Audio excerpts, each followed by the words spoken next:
Guys आज हम यहाँ पर पढ़ने वाले हैं 9 अक्टूबर सन 2016 का पहली शिफ्ट का क्वेश्चन पेपर। राइट। पहला क्वेश्चन है, to manage and increase the performance of graphics which of the following is used along with CPU. Graphics के कार्य प्रदर्शन को व्यवस्थित और बढ़ाने के लिए सीपीयू के साथ निम्न में से किसका उपयोग किया जाता है। पहला एएलयू, दूसरा मैथ प्रोसेसर, तीसरा जीपीयू और चौथा है साउंड कार्ड। तो गाइस यहाँ पर पूछा गया है कि ग्राफिक्स की क्वालिटी को, परफॉर्मेंस को बढ़ाने के लिए हम इनमें से कौन से कंपोनेंट का यूज करेंगे। सो इसके लिए हम करते हैं जीपीयू का यूज, और जीपीयू का फुल फॉर्म होता है graphics processing unit. Right. So answer होगा तीसरे नंबर का। नेक्स्ट क्वेश्चन है, which of the following device can not be shared on a computer network. So जब भी कंप्यूटर नेटवर्क क्रिएट किया जाता है तो हम कौन सी डिवाइस को शेयर नहीं कर सकते हैं। पहला हार्ड ड्राइव को, दूसरा कीबोर्ड को, तीसरा सीडी ड्राइव को, चौथा प्रिंटर को। तो जब भी गाइज हम नेटवर्क क्रिएट करते हैं कंप्यूटर में, तो हम हार्ड ड्राइव हो गया यानी कि हार्ड डिस्क, सीडी ड्राइव और प्रिंटर, इन तीनों को तो शेयर कर सकते हैं, पर नेटवर्क में हम कीबोर्ड को शेयर नहीं कर सकते हैं। राइट। तो इसका आंसर होगा दूसरे नंबर का कीबोर्ड। नेक्स्ट क्वेश्चन है, in which generation of computer IC was developed. Computer की किस पीढ़ी में आईसी को विकसित किया गया था। पहला फर्स्ट जनरेशन, दूसरा सेकंड जनरेशन, तीसरा थर्ड जनरेशन और चौथा fourth generation. So guys IC को डेवलप करा गया था तीसरी जनरेशन में, मतलब कि इसका आंसर होगा तीसरे नंबर का थर्ड जनरेशन। नेक्स्ट क्वेश्चन है, एमआईसीआर स्टैंड फॉर। एमआईसीआर का पूरा नाम क्या है। पहला magnetic ink character repetition code, दूसरा है magnetic ink character reduction code, तीसरा है magnetic ink character recognition code और चौथा है magnetic input character recognition code. So guys MICR का फुल फॉर्म होता है magnetic ink character recognition code. Right. So इसका आंसर होगा तीसरे नंबर का। नेक्स्ट क्वेश्चन है, विच one of the following is not a classified as biometric. निम्नलिखित में से कौन सा बायोमेट्रिक्स के रूप में वर्गीकृत नहीं है। पहला वॉइस स्कैन, दूसरा रेटिना स्कैन, तीसरा फिंगरप्रिंट और चौथा है डिजिटल सिग्नेचर। तो ये बायोमेट्रिक में वॉइस स्कैन का यूज करा जाता है, मतलब कि हम बोल के अपनी आवाज के थ्रू कमांड दे सकते हैं, एक प्रकार से बायोमेट्रिक ऑथेंटिकेशन कर सकते हैं। रेटिना यानी कि हमारी आंखों की जो आइरिस होती है उसको स्कैन करके, फिंगरप्रिंट को स्कैन करके, लेकिन डिजिटल सिग्नेचर के थ्रू बायोमेट्रिक नहीं किया जाता है। राइट। सो आंसर होगा चौथे नंबर का डिजिटल सिग्नेचर। नेक्स्ट क्वेश्चन है, which of the following is not an example of an impact printer. इनमें से कौन सा इम्पैक्ट प्रिंटर का उदाहरण नहीं है। पहला लेजर प्रिंटर, दूसरा ड्रम प्रिंटर, तीसरा चेन प्रिंटर और चौथा है डेजी व्हील प्रिंटर। तो गाइस यहाँ पर इम्पैक्ट प्रिंटर का उदाहरण लेजर प्रिंटर नहीं है, क्योंकि लेजर प्रिंटर एक नॉन इम्पैक्ट प्रिंटर है। राइट। तो आंसर होगा पहले नंबर का। नेक्स्ट क्वेश्चन है, the term LCD in digital display technology stands for. Digital display technology में एलसीडी का पूरा नाम क्या है। पहला लाइट सर्किट डिस्प्ले, दूसरा लाइट क्रिस्टल डिस्प्ले, तीसरा लिक्विड सर्किट डिस्प्ले और चौथा है liquid crystal display. So guys LCD का फुल फॉर्म होता है liquid crystal display. Right. So answer होगा चौथे नंबर का। नेक्स्ट क्वेश्चन है, which of the following is essential to process sound in a computer. निम्न में से कौन सा एक कंप्यूटर में ध्वनि के संचालन के लिए आवश्यक है। पहला डेटा कार्ड, दूसरा साउंड कार्ड, तीसरा ग्राफिक कार्ड और चौथा है network interface card. So guys यदि हमें कंप्यूटर में साउंड की प्रोसेस करनी है तो उसके लिए हमें साउंड कार्ड की जरूरत होती है। राइट। सो आंसर होगा दूसरे नंबर का साउंड कार्ड। नेक्स्ट क्वेश्चन है, the software that is owned by an individual or a company is known as. एक किसी व्यक्ति या कंपनी के स्वामित्व में एक सॉफ्टवेयर किस रूप में जाना जाता है। पहला ओपन सोर्स सॉफ्टवेयर, दूसरा प्रोप्राइटरी सॉफ्टवेयर, तीसरा फर्मवेयर और चौथा है third party software. So guys जब भी किसी कंपनी या किसी इंडिविजुअल के द्वारा कोई सॉफ्टवेयर क्रिएट किया गया हो या ऑन्ड किया गया हो तो उसे कहा जाता है प्रोप्राइटरी सॉफ्टवेयर। सो आंसर होगा दूसरे नंबर का। नेक्स्ट क्वेश्चन है, which of the following is an open source software operating system. इनमें से कौन सा एक ओपन सोर्स ऑपरेटिंग सिस्टम है।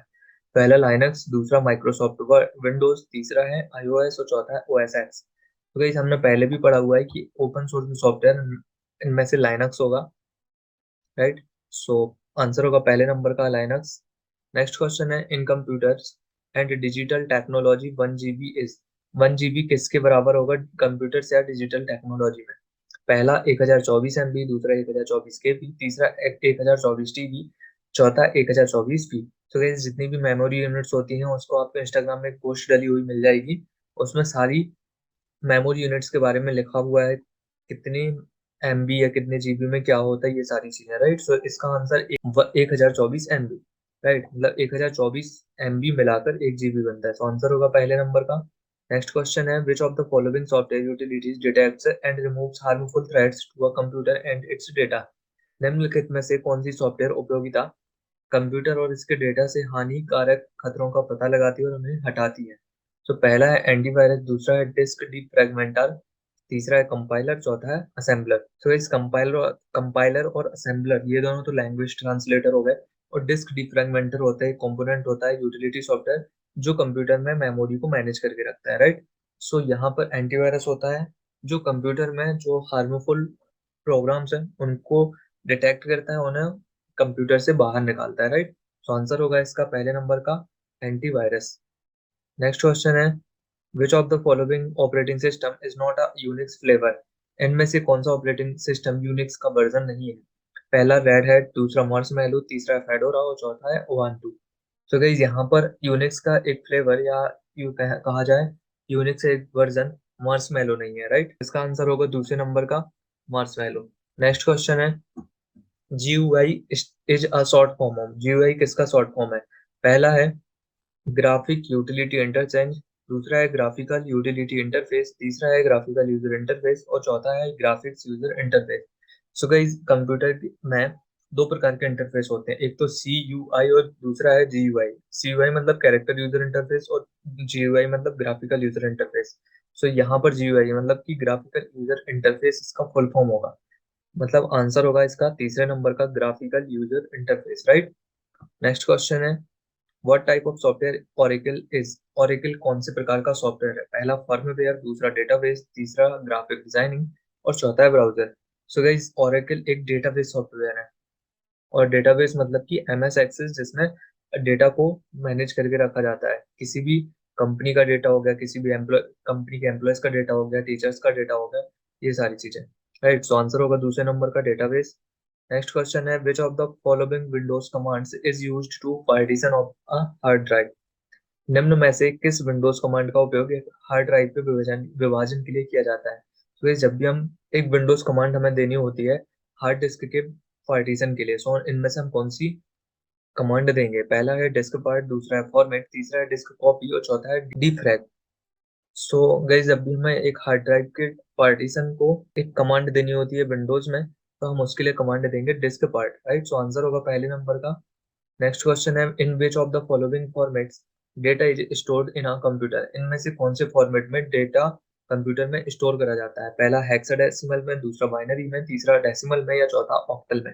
सो इस कंप्यूटर में डेटा किया जाता है बाइनरी सिस्टम में या बाइनरी में, बाइनरी फॉर्मेट में डेटा स्टोर करा जाता है। बाइनरी होता है 0 और 1 का फॉर्मेट, राइट। सो आंसर होगा दूसरे नंबर का। नेक्स्ट क्वेश्चन है, which of the following methods can not be used for data transfer between two computers. इनमें से कौन सी मेथड के द्वारा दो कंप्यूटर के बीच में डेटा को ट्रांसफर नहीं किया जा सकता है। पहला हाई फाई, दूसरा वाईफाई, तीसरा लैन केबल और चौथा है मेमोरी स्टिक। सो गाइस यहाँ पर हाई फाई के द्वारा सॉरी डेटा ट्रांसफर नहीं करा जा सकता है किन्हीं भी कंप्यूटर्स के बीच में, राइट। तो आंसर होगा पहला नंबर का। नेक्स्ट क्वेश्चन है, in Windows OS which of the following shortcut is used to close the currently active application window. Windows OS में वर्तमान सक्रिय एप्लीकेशन विंडो को बंद करने के लिए निम्नलिखित में से किस शॉर्टकट की का उपयोग करेंगे। तो ये कई बार हम कई सारे क्वेश्चन पेपर में पढ़ चुके हैं कि कोई भी एक्टिव विंडो है और उसे हमें क्लोज करना है, तो हम कौन से की कॉम्बिनेशन का यूज करेंगे ताकि उसे हम बंद कर सकें, राइट। सो किसी भी करंट विंडो को बंद करने का शॉर्टकट की होता है Alt+F4। तो आंसर होगा चौथे नंबर का। नेक्स्ट क्वेश्चन है, which of the following can not be used in establishing internet connection. इनमें से इंटरनेट कनेक्शन स्थापित करने के लिए किसका उपयोग नहीं किया जा सकता। पहला स्विच का, दूसरा राउटर का, तीसरा HDMI का और चौथा है मॉडेम का। तो गाइस यहाँ पर इसका आंसर होगा HDMI। HDMI एक VGA केबल की तरह होती है, मतलब इससे कंप्यूटर और CPU मतलब CPU और मॉनिटर को अटैच करने के लिए HDMI केबल का यूज करा जाता है, राइट। ये किसी भी प्रकार के इंटरनेट को कनेक्शन को एस्टेब्लिश नहीं करती। सो आंसर होगा इसका तीसरा नंबर का। नेक्स्ट क्वेश्चन है, which of the following options perform power on self test when a computer is switched on.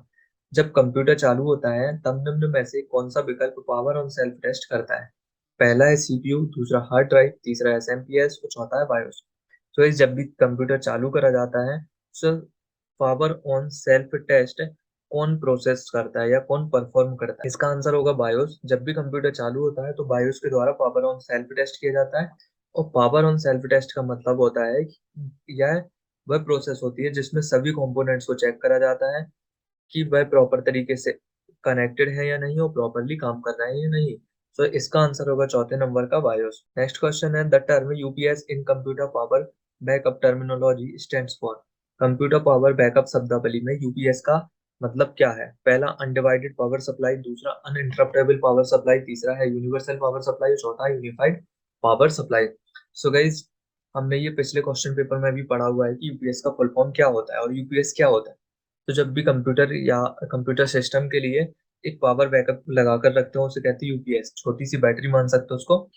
उसका फुल फॉर्म होता है uninterruptible power supply. Right, so answer होगा दूसरे नंबर का। नेक्स्ट क्वेश्चन है, which of the following is true about log of option in Windows OS. निम्नलिखित में से विंडो ओएस में लॉग ऑफ विकल्प से संबंधित सत्य क्या है? पहला, close all Windows all application of the current user and keep the computer running. मतलब कि जो करंट यूजर है उसकी सारी एप्लीकेशंस को क्लोज करता है और कंप्यूटर को रन करके रखता है। दूसरा है, close all applications of the current user and shut down the computer. मतलब कि करंट यूजर की सारी एप्लीकेशंस को बंद करके कंप्यूटर को बंद कर देता है। तीसरा है, closes all applications of the current user and restart the computer. मतलब कि करंट यूजर की सारी एप्लीकेशंस को बंद करता है और कंप्यूटर को रीस्टार्ट करता है। और चौथा है, closes all applications of the current user and hibernates the computer. मतलब कंप्यूटर करंट यूजर की सारे एप्लीकेशंस को बंद करता है और कंप्यूटर को हाइबरनेट कर देता है। सो गाइस, लॉग ऑफ का मतलब होता है कि जो करंट यूजर होगा उसकी सारी एप्लीकेशंस को बंद करके और कंप्यूटर को चालू रखता है। सो आंसर होगा इसका पहले नंबर का। नेक्स्ट क्वेश्चन है, a person who gains an illegal access to a computer with the intention of stealing computers data is unknown as. एक व्यक्ति जो कंप्यूटर के डेटा को चुराने के इरादे से अवैध रूप से कंप्यूटर एक्सेस प्राप्त करता है तो उसे क्या कहते हैं? पहला है एडमिनिस्ट्रेटर, दूसरा है एनालिस्ट, तीसरा है हैकर और चौथा है प्रोग्रामर। सो गाइस, जो अनऑथराइज एक्सेस करता है किसी भी दूसरी डिवाइस का वह कहलाते हैं हैकर। राइट, सो आंसर होगा इसका तीसरे नंबर का। नेक्स्ट क्वेश्चन है, which of the following term is used when a computer started from a powered down of state. निम्न में से किस शब्द का उपयोग किया जाता है जब कंप्यूटर को बंद स्टेट से चालू करा जाता है? पहला वार्म स्टेट, दूसरा कोल्ड स्टेट। पहला है वार्म बूट, दूसरा है कोल्ड बूट, तीसरा है फॉर्मेटिंग और चौथा है बूट सीक्वेंस। तो गाइस, बूटिंग या जब भी कंप्यूटर चालू होता है तो वहां एक प्रोसेस होती है वह कहलाती है बूटिंग। अब जब कंप्यूटर बंद था और उसे चालू करा जाता है, जो कि क्वेश्चन में पूछा गया है कि बंद स्टेट से कंप्यूटर को चालू करते हैं, तो वह कहलाती है कोल्ड बूटिंग। और वार्म बूटिंग कहलाती है जब कंप्यूटर चालू रहता है और उसे हम बंद करके चालू करते हैं, सो वो कहलाती है वार्म बूटिंग। सो यहाँ आंसर होगा इसका दूसरे नंबर का कोल्ड बूटिंग। नेक्स्ट क्वेश्चन है, which of the following tables is used by the Windows operating system to store information about files. Windows operating system द्वारा निम्नलिखित में से किस तालिका का यूज करा जाता है या किस तालिका का उपयोग किया जाता है जो फाइलों से संबंधित जानकारी को स्टोर करने के लिए किया जाता है? पहला है फाइल एलोकेशन टेबल, दूसरा है फाइल एंड फोल्डर टेबल, तीसरा है बायोस और चौथा है डायरेक्टरी टेबल। सो इस विंडोज ऑपरेटिंग सिस्टम में फाइल्स की इंफॉर्मेशन रखने के लिए फाइल एलोकेशन टेबल यानी कि एफएटी का यूज करा जाता है। फाइल एलोकेशन टेबल या इसको शॉर्ट में एफएटी बोल सकते हैं। राइट, तो आंसर होगा पहले नंबर का। नेक्स्ट क्वेश्चन है, the abbreviation of IP in the term IP address refers to. IP का फुल फॉर्म क्या है आईपी एड्रेस के संदर्भ में? पहला इंटरनेट प्रोसीजर, दूसरा इंटरनेट प्रोसेसिंग, तीसरा है इंटरनेट प्रोवाइडर और चौथा है इंटरनेट प्रोटोकॉल। सो गाइस, हमने अभी पिछले क्वेश्चन पेपर में भी पढ़ा हुआ है कि आईपी का फुल फॉर्म होता है इंटरनेट प्रोटोकॉल। राइट, तो आंसर होगा चौथे नंबर का। नेक्स्ट क्वेश्चन है, the term W3C in the internet terminology resolves to. Internet शब्दावली में W3C का अर्थ क्या है? पहला वर्ल्ड वाइड वेब कंसोलिडेशन, दूसरा वर्ल्ड वाइड वेब कॉन्फ़िगरेशन, तीसरा वर्ल्ड वाइड वेब कंसर्टियम और चौथा है world wide web corporation. So guys, यहाँ पे W3C का फुल फॉर्म होता है world wide web consortium. Right, so answer होगा तीसरे नंबर का। नेक्स्ट क्वेश्चन है, the acronym DOS stands for. DOS का फुल फॉर्म क्या है? पहला डिजिटल ऑपरेटिंग सिस्टम, दूसरा डिस्क ऑपरेटिंग सिस्टम, तीसरा डेस्कटॉप ऑपरेटिंग सिस्टम और चौथा है decimal operating system. So guys DOS DOS DOS एक ऑपरेटिंग सिस्टम है, एमएस डॉस भी बोलते हैं जिसे। इसका फुल फॉर्म होता है डिस्क ऑपरेटिंग सिस्टम, राइट। तो आंसर होगा दूसरे नंबर का। नेक्स्ट है which of the following is a standard security technology for an encrypted connection between web server and web browser. So web server और web browser के बीच में encrypted connection रखने के लिए निम्नलिखित में से किस स्टैंडर्ड सिक्योरिटी तकनीक का उपयोग करा जाता है। सो पहला है एसएसएल मतलब सिक्योर सॉकेट्स लेयर का। दूसरा हाइपर टेक्स्ट मार्कअप लैंग्वेज का मतलब एचटीएमएल का। तीसरा है डेटा डेफिनेशन लैंग्वेज मतलब डीडीएल का। चौथा है एप्लीकेशन डिलीवरी कंट्रोलर यानी कि एडीसी का। सो गाइस जब भी आपने इंटरनेट पर कुछ भी सर्च करते हैं तो सर्च करने के आप जो यूआरएल लिखते हैं उसके पहले आप देखते होंगे कि लॉग बना होता है, वह कहलाता है एसएसएल सिक्योर मतलब कि सिक्योर सॉकेट्स लेयर, राइट। सो ये क्या करता है, वेब ब्राउजर और वेब वेब सर्वर के बीच में एक सिक्योरिटी कनेक्शन बिठा के रखता है। सो आंसर होगा इसका पहले नंबर का secure sockets layer, right, SSL. Next question है which of the following is the basic unit of a computer display resolution. निम्नलिखित में से कंप्यूटर डिस्प्ले रिजोल्यूशन की बेसिक यूनिट क्या है। पहला जेपीजी, दूसरा बिटमैप, तीसरा पिक्सल और चौथा है GIF. So guys computer display resolution की सबसे बेसिक यूनिट होती है यहाँ पर पिक्सल, राइट। सो आंसर होगा इसका तीसरे नंबर का। नेक्स्ट क्वेश्चन है which of the following is not a malware. इनमें से कौन सा मेलवेयर नहीं है। पहला एडवेयर, दूसरा स्पाईवेयर, तीसरा फर्मवेयर और चौथा है ट्रोजन हॉर्स। सो गाइस यहाँ पर मेलवेयर इनमें से फर्मवेयर नहीं है, फर्मवेयर एक प्रकार का सॉफ्टवेयर है। सो गाइस यहाँ पर आंसर होगा तीसरे नंबर का। नेक्स्ट क्वेश्चन है in Windows OS which of the following commands open the registry to search add and edit registry entries of application. Windows operating system में निम्नलिखित में से किस कमांड का उपयोग एप्लीकेशन की रजिस्ट्री को खोलकर एंट्री को सर्च करने, जोड़ने और एडिट करने का के लिए किया जाता है। पहला in E T M G R, दूसरा run D L D double L 32, तीसरा है रेजि एडिट और चौथा है रजिस्टर फाइल। सो गाइस यदि हमें किसी भी विंडोज ऑपरेटिंग सिस्टम में रजिस्ट्री को ओपन करके उसमें एंट्री को सर्च करना है, उसको एडिट करना है या फिर उसमें कुछ ऐड करना है, तो उसके लिए हम कमांड देते हैं आर ई जी एडिट करके, राइट। सो इससे रजिस्ट्री खुल जाती है और उसके बाद हम उसको सर्च कर सकते हैं एंट्री को, उसमें कुछ भी ऐड कर सकते हैं या फिर उसको एडिट कर सकते हैं, राइट। सो आंसर होगा तीसरे नंबर का रेज एडिट। नेक्स्ट क्वेश्चन है in Windows OS to prohibit a user to change the system date and time necessary privilege can be set using. Windows operating system में उपयोगकर्ता को system की तारीख और समय बदलने से रोकने के लिए निम्नलिखित में से किसका उपयोग करके आवश्यक विशेषाधिकार को सेट किया जा सकता है। पहला है इवेंट व्यूअर को, दूसरा है लोकल सिक्योरिटी पॉलिसी, तीसरा यूजर अकाउंट्स, चौथा है date and time. MS Windows में उपयोगकर्ता को सिस्टम की तारीख और समय बदलने से रोकना है तो हम यहाँ पर लोकल सिक्योरिटी पॉलिसी का यूज करके उसे कुछ विशेष उसके लिए कुछ विशेषाधिकार सेट करे जा सकते हैं, राइट। सो आंसर होगा इसका दूसरे नंबर का local security policy. Which of the following is true about the document outline in MS word. इनमें से कौन सा डॉक्यूमेंट आउटलाइन के को लेकर वर्ड में सही है। पहला structural view of a document with heading in web browser में हेडिंग के साथ डॉक्यूमेंट का संरचनात्मक व्यू। दूसरा है structural view of a document with heading at various level and associated text. विभिन्न स्तरों पर और संबंधित टेक्स्ट पर हेडिंग के साथ डॉक्यूमेंट का संरचनात्मक व्यू। तीसरा है a structural view of a document with headings in full screen में हेडिंग के साथ डॉक्यूमेंट का संरचनात्मक व्यू। और चौथा है structural view of a document with headings S hyperlinks, hyperlink के रूप में हेडिंग के साथ डॉक्यूमेंट का संरचनात्मक व्यू। तो इस यहाँ पर डॉक्यूमेंट के आउटलाइन के बारे में पूछा गया है। सो ये कहलाता है a structural view of a document with headings at various level and associated text, मतलब कि विभिन्न स्तरों और संबंधित टेक्स्ट पर हेडिंग के साथ डॉक्यूमेंट का संरचनात्मक व्यू। सो आंसर होगा इसका दूसरे नंबर का। नेक्स्ट क्वेश्चन है the word 2010 template has an extension. Word 2010 में टेम्पलेट एक्सटेंशन क्या होगा। पहला डॉट डॉट एक्स, दूसरा डॉट ओ टी टी, तीसरा डॉट आर टी एफ और चौथा है डॉट एक्स पी एस। सो इस 2010 वर्ड में एमएस वर्ड 2010 में अगर हम कोई टेम्पलेट क्रिएट करते हैं तो उसका एक्सटेंशन क्या होगा। सो इसका आंसर होगा पहले नंबर का dot dot X, right. Next question है, in MS Word the process of to create personalized red letter and pre addressed envelope और मेलिंग लेवल्स और mass mailing is referred to as. So MS Word में बहुत सारे लोगों को mail करने के लिए व्यक्तिगत लेटर और प्री एड्रेस एनवलप या मेलिंग लेवल बनाने की प्रक्रिया को क्या कहते हैं। सो जब भी हम एमएस वर्ड में तैयार करते हैं कि हमें पहले से कुछ प्री एड्रेस एनवलप क्रिएट करना है और कुछ मेलिंग लेवल क्रिएट करनी है, तो उसे क्या कहते हैं। पहला है टेबल ऑफ कंटेंट्स, दूसरा है इंडेक्सिंग, तीसरा क्रॉस रेफरेंस, चौथा है मेल मर्ज। सो गाइस जब भी हमें एक ही प्रकार का डेटा कई लोगों को शेयर करना होता है या उसमें हमें कुछ लेटर्स तैयार करने होते हैं या फिर कुछ प्री एड्रेस एनवेलप या लेवल्स तैयार करनी होती है, सो ये करी जाती है मेल मर्ज फीचर के अंतर्गत, राइट।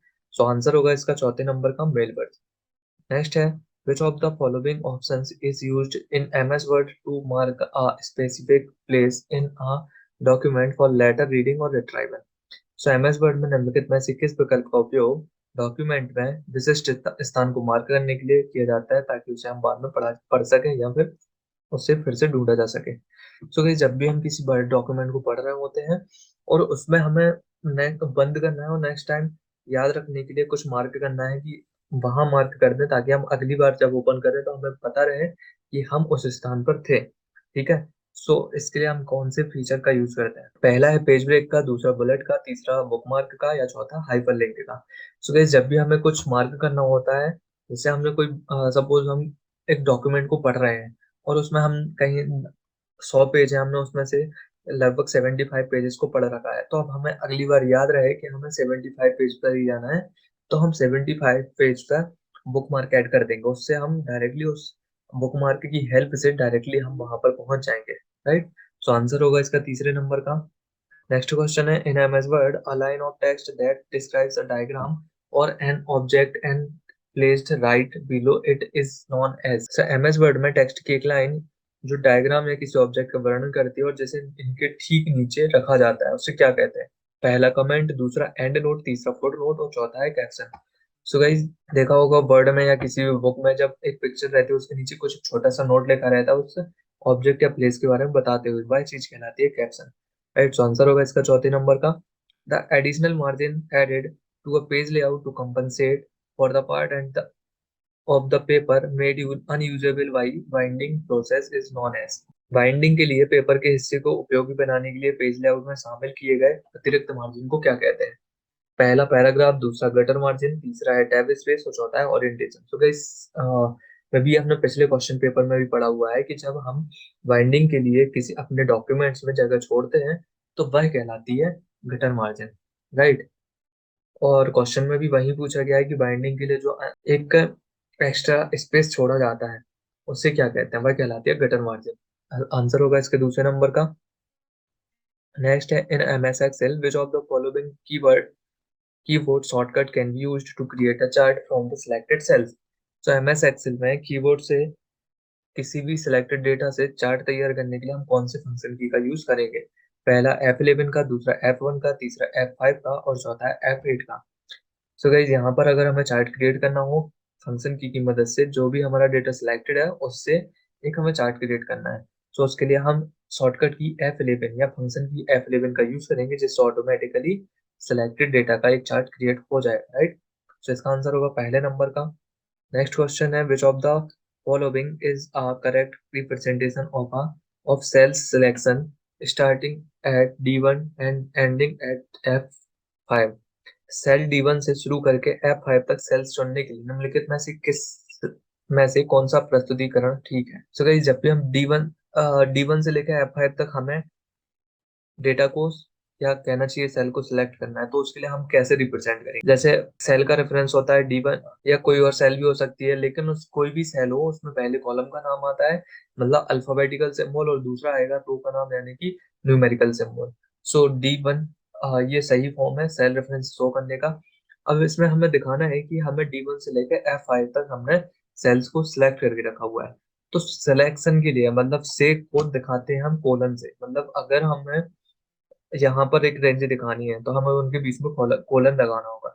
सो यहाँ पर D D-1 colon F dash F5 ये तो नहीं हो सकता क्योंकि ये करेक्ट फॉर्म नहीं है सेल रेफरेंस का। फिर 1D:F5 सॉरी 5F, तो ये भी करेक्ट फॉर्म नहीं है सेल रेफरेंस का। इसके बाद D1:F5 ये करेक्ट फॉर्म है सेल रेफरेंस दिखाने का, और इसमें बीच में कोलन भी लगा हुआ है, मतलब हमने D1 से लेकर F5 तक सेल्स को सिलेक्ट करके रखा हुआ है, राइट। तो आंसर इसका तीसरे नंबर का ही होगा। और उसमें चौथा भी देख लेते हैं, D1:F सॉरी 5F। अब इसमें भी सेल रेफरेंस सही नहीं है, इसका आंसर होगा तीसरे नंबर का D1 से लेके, यानी कि D1:F5, राइट। सो आंसर होगा इसका तीसरे नंबर का। The command Ctrl+K in MS Word is used to. MS Word में Ctrl+K कमांड फीचर्स को एक्टिव करने के लिए करी जाती है। पहला, कॉपी द सिलेक्टेड कंटेंट्स को कॉपी करने के लिए। दूसरा, क्रिएट अ हाइपरलिंक क्रिएट करने के लिए। तीसरा, रीडू द लास्ट एक्शन को रीडू करने के लिए या रिपीट करने के लिए। चौथा है पेस्ट द सिलेक्टेड कंटेंट्स को पेस्ट करने के लिए। सो गाइस, Ctrl+K से करी जाती है हाइपरलिंक क्रिएट। अब हाइपरलिंक क्या होती है? हाइपरलिंक होती है जैसे हमने किसी टेक्स्ट को सिलेक्ट करके उस पर एक हाइपरलिंक क्रिएट किया। उससे क्या होता है, जब हम उस टेक्स्ट पर क्लिक करेंगे तो जो भी हाइपरलिंक क्रिएट करते समय डॉक्यूमेंट को लिंक करा गया है, या जिस किसी लोकेशन को लिंक करा गया है, उस वर्ड पर क्लिक करते ही हम उस लोकेशन पर पहुंच जाएंगे, राइट। सो यहाँ पर Ctrl+K का आंसर होगा क्रिएट अ हाइपरलिंक, मतलब कि दूसरे नंबर का। नेक्स्ट क्वेश्चन है, which of the following option in MS Word copies the formatting from one place and apply it to another. MS Word में निम्नलिखित में से किस विकल्प का उपयोग एक स्थान की फॉर्मेटिंग को कॉपी करके दूसरे स्थान पर लागू करने के लिए किया जाता है? पहला, फॉर्मेट पेंटर का। दूसरा, कॉपी फॉर्मेट का। तीसरा, क्लियर फॉर्मेट का। और चौथा है क्लिप आर्ट्स का। तो जब भी हमें एक जगह की फॉर्मेटिंग को दूसरी जगह पेस्ट करना होता है, मतलब एक पहली जगह से हमने फॉर्मेटिंग को कॉपी किया और दूसरी जगह उसी फॉर्मेटिंग को पेस्ट करना है, तो उसके लिए किया जाता है फॉर्मेट पेंटर टूल का यूज, राइट। आंसर होगा इसका पहले नंबर का। नेक्स्ट है, which of the following inserts a decorative text in MS word document. MS word document में डेकोरेटिव टेक्स्ट यदि इंसर्ट करना हो तो हम किस फीचर का यूज करेंगे? पहला, क्लिप आर्ट का। दूसरा, स्मार्ट आर्ट का। तीसरा, वर्ड आर्ट का। और चौथा है स्मार्ट टेक्स्ट का। सो गाइस, हमें वर्ड में यदि डेकोरेटिव टेक्स्ट डालना है तो उसके लिए हम वर्ड आर्ट फीचर का यूज करते हैं, राइट। यह इंसर्ट मेन्यू के अंदर ही मिलेगा हमें। सो आंसर होगा इसका तीसरे नंबर का। नेक्स्ट क्वेश्चन है, in Excel a file that memorize the current layout of all open windows and workbooks is known as. Excel में वह फाइल जो सभी खुली विंडो और वर्कबुक के मौजूदा लेआउट को याद रखती है, उससे क्या कहते हैं? तो guys, जब भी MS एक्सेल में हम काम कर रहे होते हैं तो उसमें जो भी विंडो या वर्कबुक खुली हुई होती है, तो उसमें जो लेआउट है उसको याद जो रखते हैं उसे क्या कहते हैं? पहला, वर्क स्पेस। दूसरा, मैक्रो। तीसरा, वेब पेज। और चौथा, XML। तो guys, इसका आंसर होगा वर्क स्पेस। जो भी करंट विंडोज खुली हुई है या करंट वर्कबुक खुली हुई है, तो उसके फॉर्मेट्स को याद रखने का काम होता है वर्क स्पेस का, राइट। नेक्स्ट क्वेश्चन है, a cell with a formula is copied, which of the following will let us paste only the formula and not the values of the cell? So formula के साथ एक cell को copy किया गया है। निम्नलिखित में से किस विकल्प का उपयोग करके हम केवल सेल के फॉर्मूला ना कि वैल्यू को पेस्ट कर सकते हैं? तो ये जैसे अगर हमने MS एक्सेल में किसी एक सेल के फॉर्मूला को कॉपी करा है, अब जब हम सेल के फॉर्मूला को कॉपी करेंगे तो उसके साथ उस जो वैल्यूज हैं वो भी कॉपी हो जाएंगे। अब हमें करना क्या है कि हमें उस केवल फॉर्मूला ही पेस्ट करना है, राइट। हमें वो वैल्यू जो दी गई है वो जो कॉपी होके साथ में आ गई है फॉर्मूला के, वो पेस्ट नहीं करनी है। तो हम किस ऑप्शन का यूज करेंगे? पहला है फंक्शंस का। दूसरा है कंडीशनल फॉर्मेटिंग का। तीसरा है पेस्ट स्पेशल का। और चौथा है फॉर्मेट सेल्स का। तो गाइस, अगर हमें ऐसी कुछ कंडीशन बनती है कि हम कभी किसी सेल के कंटेंट को कॉपी करते हैं, अब उसमें कंटेंट के साथ साथ फॉर्मूला कॉपी हो रहा है बट हमें फॉर्मूला ही पेस्ट करना है, तो उसके लिए हम करेंगे पेस्ट स्पेशल फीचर का यूज। पेस्ट स्पेशल से हम चाहे तो ओनली वैल्यूज को या ओनली फॉर्मूला को पेस्ट कर सकते हैं, या हमें ओनली फॉर्मूला पेस्ट करना है तब भी हम पेस्ट स्पेशल का ही यूज करेंगे। तो आंसर होगा इसका तीसरे नंबर का। नेक्स्ट क्वेश्चन है, which of the following is referred to as an absolute cell reference. तो इस एब्सोल्यूट सेल रेफरेंस का इनमें से कौन सा उदाहरण परफेक्ट है, राइट। पहला है $D!8। दूसरा है $D$8। तीसरा है D8। और चौथा है D$8। गाइस, सेल रेफरेंस कौन कौन सी होती है और उसके एग्जाम्पल, मतलब कौन सी सेल रेफरेंस किस फॉर्म में पाया जाता है, ये आपको इंस्टाग्राम पर पोस्ट डली हुई मिल जाएगी, उसमें आप बहुत अच्छे से पढ़ सकते हैं और समझ सकते हैं, राइट। सो यहाँ हम डायरेक्टली आंसर को देखते हैं। इसका आंसर होगा $D और $8। एब्सोल्यूट सेल रेफरेंस होता है, उसमें रो और कॉलम दोनों के नाम के आगे डॉलर का साइन लगा हुआ मिलेगा, राइट। सो आंसर होगा इसका दूसरे नंबर का $D $8। नेक्स्ट क्वेश्चन है, a formula must be proceeded by. एक फॉर्मूला किससे शुरुआत होता है? इक्वल के साइन से, डॉलर के साइन से, एक्सक्लेमेशन के साइन से, या फिर कॉलम के साइन से। सो गाइस, जब भी हमें एमएस एक्सेल में कोई भी फॉर्मूला लगाना हो या कोई भी फंक्शन लगाना हो तो सबसे पहले हमें उसके पहले इक्वल का साइन लगाना ही होगा। सो फॉर्मूला स्टार्ट करने के पहले इक्वल का साइन लगाया जाता है। आंसर होगा पहले नंबर का। नेक्स्ट क्वेश्चन है, which of the following is not a search engine. इनमें से कौन सा सर्च इंजन नहीं है? पहला गूगल, दूसरा बिंग, तीसरा गोडैडी और चौथा है याहू। सो गाइस, हमने पहले भी पढ़े हुए हैं, गूगल, बिंग, याहू ये सारे सर्च इंजन होते हैं। और गोडैडी एक वेबसाइट है जिसके द्वारा हम होस्ट, डोमेन वगैरह परचेस कर सकते हैं। सो यहाँ पूछा गया क्वेश्चन में सर्च इंजन कौन सा नहीं है, सो आंसर होगा इसका तीसरे नंबर का गोडैडी। नेक्स्ट क्वेश्चन है, for secured transaction and browsing over the internet the protocol used is. Internet पर सुरक्षित लेन देन और ब्राउजिंग के लिए निम्नलिखित में से किस प्रोटोकॉल का उपयोग किया जाता है? पहला hyper text transfer protocol secure, दूसरा सिक्योर फाइल ट्रांसफर प्रोटोकॉल, तीसरा है पोस्ट ऑफिस प्रोटोकॉल और चौथा है मीडिया ट्रांसफर प्रोटोकॉल। सो ये जब भी हम वेब पेज को ओपन करते हैं उसमें आप या ट्रांजैक्शन करते हैं तो ऊपर साइड एक लॉक लगा हुआ दिखेगा, मतलब यूआरएल के जस्ट पहले एक लॉक, ग्रीन कलर का लॉक बना हुआ दिखेगा। ये कहलाता है hyper text transfer protocol secure. Secure मतलब कि HTTPS, राइट। सो आंसर होगा पहले नंबर का। नेक्स्ट क्वेश्चन है, an unsolicited and unwanted email sent in large quantities is often termed as। मतलब कि बड़ी संख्या में अकारण और अवांछित ईमेल भेजने को क्या कहा जाता है? पहला स्कैम, दूसरा स्पैम, तीसरा हैम और चौथा है ट्रेस। सो ये जो भी अनवांटेड ईमेल्स होते हैं वो कहलाते हैं स्पैम, राइट। सो आंसर होगा इसका दूसरे नंबर का। सो यहाँ पर हमारे 9 अक्टूबर 2016 के पहली शिफ्ट के सारे क्वेश्चन सॉल्व हो चुके हैं। यहाँ गाइस देखे होंगे काफी सारे क्वेश्चन पिछले कुछ क्वेश्चन पेपर से भी दिए गए हैं। सो अगर आप सीरीज बाय सीरीज जितने भी क्वेश्चन पेपर अभी तक चैनल पर डले हुए हैं सारे क्वेश्चन पेपर को देखेंगे तो आपको जो पहले आपने पढ़े हुए हैं वो आपके रिपीट होते जाएंगे और आपको कुछ ना कुछ हर क्वेश्चन पेपर में नया सीखने को मिलेगा ही मिलेगा, राइट। सो हर क्वेश्चन पेपर को बहुत ही ध्यान से देखिएगा। देन अगर कोई क्वेरी होती तो आप कमेंट सेक्शन में बता सकते हैं। देन मिलते हैं नेक्स्ट क्वेश्चन पेपर में।